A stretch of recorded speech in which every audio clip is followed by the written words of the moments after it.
The laughter cut through me like sharp blades. Forks clattered, glasses clinked, but the only sound that stuck was my sister's voice. Smug, cruel, designed to wound. "So what's it like being the most useless one here?" she said, loud enough for everyone at the table to hear.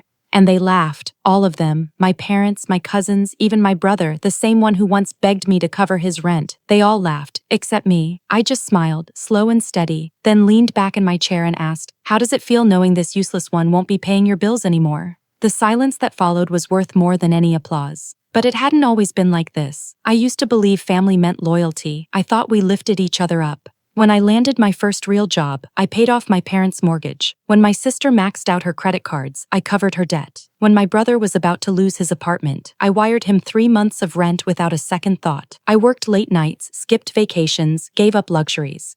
I told myself it was worth it, for them. But the more I gave, the less they respected me. What I thought was generosity turned into obligation. My sacrifices became their expectation. Slowly, I stopped being a person to them. I was just a wallet, a safety net, a fool. The warning signs had always been there. The jokes whispered when they thought I couldn't hear, the backhanded compliments. Not the smartest, but reliable. And especially the way my sister looked at me, like I was beneath her. But that dinner? That was the final nail. Her sneer wasn't just cruel, it was the truth spoken out loud. That's how they all saw me, useless except for my money. And in that moment, I made my choice. I wouldn't argue. I wouldn't explain. I'd let them choke on the consequences of underestimating me. Revenge doesn't always mean setting things on fire. Sometimes it's as simple as walking away.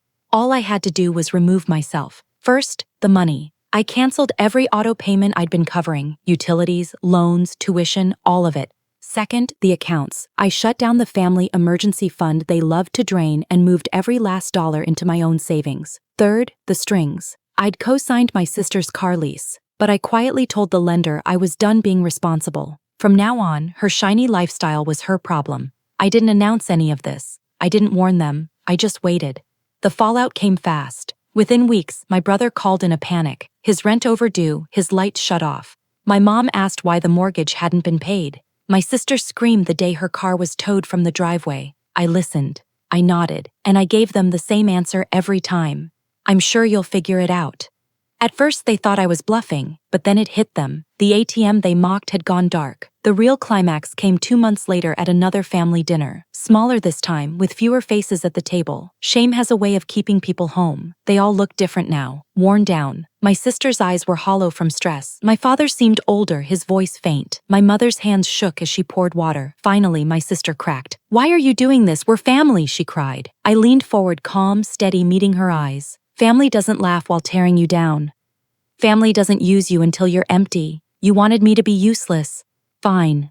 Now you'll see how useless you are without me. The words landed heavier than anything I'd ever said. No yelling, no slammed plates, just silence and truth. Do I regret it? Not at all. I gave them years of loyalty. I gave up dreams they'll never even know I had. And for what? To be laughed at over dinner. Now, they finally understand. They thought money made me their servant. They thought my silence meant weakness, but silence can cut deeper than a knife, and I learned to use it well. They call me cold now, vindictive. I call it balance, because the second my sister sneered, the second they all laughed, they signed their own downfall. All I did was let the contract play out. The best revenge isn't giving them pain, it's giving them freedom. Freedom to live exactly the way they believed they could without me. And as I walked away from that last dinner, the only sound in my ears was my own footsteps. For the first time in years, I felt light. They wanted me useless, so that's exactly what I became.